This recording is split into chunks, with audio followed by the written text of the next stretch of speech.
दोस्तों आज बात करेंगे नेथनियल ब्रेंडन की book the six pillar of self esteem के बारे में।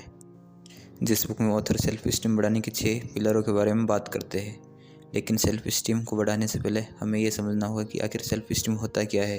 बेसिकली सेल्फ एस्टीम का जो मतलब होता है वो है आत्मसम्मान, जो किसी व्यक्ति का अपने ऊपर होता है। वो नेगेटिव या पॉजिटिव दोनों में से कोई भी हो सकता है। तो इसे ही हम इस बुक में समझेंगे, जिसमें पहला पॉइंट है हमें हमेशा अपने प्रति कॉन्शियस रहना चाहिए। कहने का मतलब है हम लगातार ही लोग जैसा बोलते हैं वैसे ही फॉलो करने लगते हैं, जिससे हम रोबोट की तरह बन जाते हैं, जो हमें समाज में बचपन से ही मिलता है, जिसकी वजह से ना तो हम कुछ अपनी तरफ से सोच पाते और ना ही कुछ कर पाते हैं। तो इसे तोड़ने के लिए ऑथर कहते हैं आपको कॉन्शियस होकर सोचना चाहिए कि आप अपनी ज़िंदगी से क्या चाहते हैं, आपका लक्ष्य क्या है, आप किस दिशा में जाना चाहते हैं। क्योंकि अक्सर हम देखते हैं घर में भी बाहर में भी यही सलाह दी जाती है कि पढ़ाई लिखाई करो और कहीं अच्छी जगह जॉब कर लो। क्या ज़िंदगी का नाम यही है दूसरों के यहाँ नौकर बन के रहना?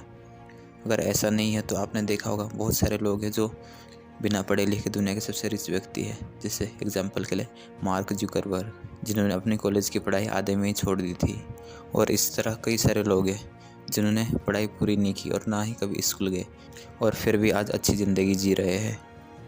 दूसरा पॉइंट है आप जैसे हो वैसे अपने आप को एक्सेप्ट करने की कोशिश करो। क्योंकि अक्सर लोग दूसरों की कमियां देखते हैं, चाहे उसके अंदर कमियां हो या ना हो। जैसे मान लो आप पढ़ाई में अच्छे नहीं हो तो आपको टीचर कहेंगे कि तुम नालायक हो, जबकि हो सकता है आप पढ़ाई की जगह स्पोर्ट्स में अच्छे हो, और या हो सकता है आप में कोई और एबिलिटी हो, आप किसी और चीज़ में तेज हो। लेकिन अक्सर कई सारे लोग दूसरों की बात को मान जाते हैं और अपने आप को एक्सेप्ट नहीं कर पाते कि वो किसी और चीज़ में टैलेंटेड है। तो इसलिए आप दूसरों की बात का बुरा ना मानो, बल्कि उनकी बात को इग्नोर कर दो और अपने काम में लग जाओ और पूरा फोकस उसी काम में डाल दो। क्या पता आप एक दिन उस काम में सक्सेसफुल हो जाए और वो कमियाँ निकालने वाले की बोलती बंद हो जाए।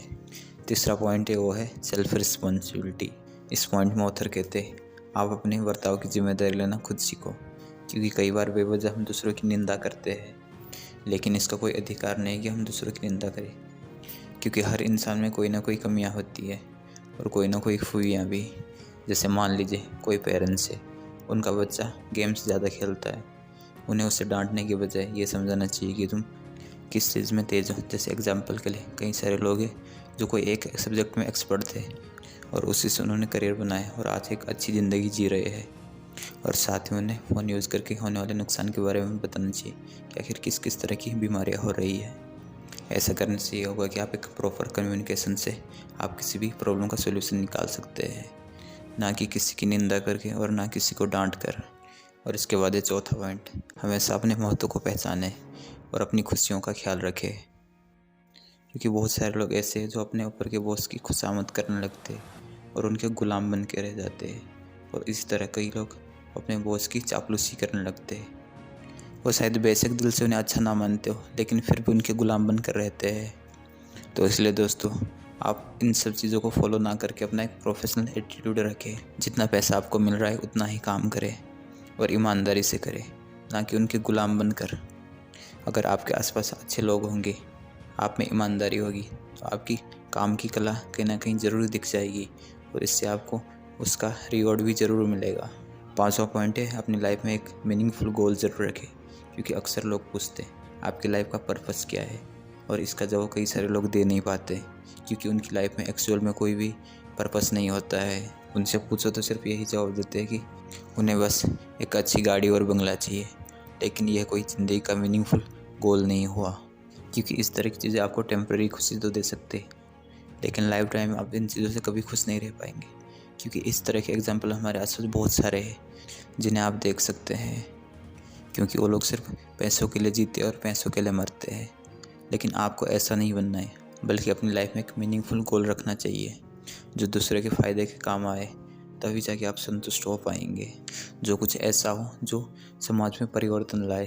क्योंकि बहुत सारे समझदार लोग हैं जिन्हें अपनी लाइफ का पर्पस मिल जाता है, जिस कारण वो सोशल वर्कर बन जाते हैं और वो गरीबों की मदद करते हैं और अनाथ बच्चों को पढ़ाते हैं। तो इस तरह से आप भी कोई भी मीनिंगफुल काम कर सकते हैं। नंबर 6 पॉइंट है हमेशा ईमानदार बने और एक सत्यवादी इंसान बने। क्योंकि अक्सर कई सारे लोग झूठ फरेब से भरे होते हैं, जिसकी वजह से उन पर कोई भी विश्वास नहीं करता और उनकी मदद करने के लिए कोई भी आगे नहीं आता। जिसके कारण वो हमेशा ही परेशान रहते हैं और डिप्रेशन में जीते हैं। तो इस तरह के व्यक्ति कभी ना बने, हमेशा दूसरों की हेल्प करने वाले बने, क्योंकि अक्सर जो लोग दूसरों की मदद नहीं करते उनकी पीठ पीछे निंदा की जाती है, क्योंकि वो लोग थोड़े से फ़ायदे के लिए दूसरों का नुकसान कर देते हैं। तो इस तरह का नेगेटिव कैरेक्टर कभी ना बनाए, बल्कि सबकी मदद करने वाले बने। ऐसा बने कि जो हर कोई आप पे विश्वास करे। तो बस दोस्तों, इतना ही था इस बुक में। आशा करता हूँ आपको इस बुक के 6 पिलर समझ में आए होंगे। तो तब तक के लिए धन्यवाद, मिलते हैं हमारे नेक्स्ट वीडियो में।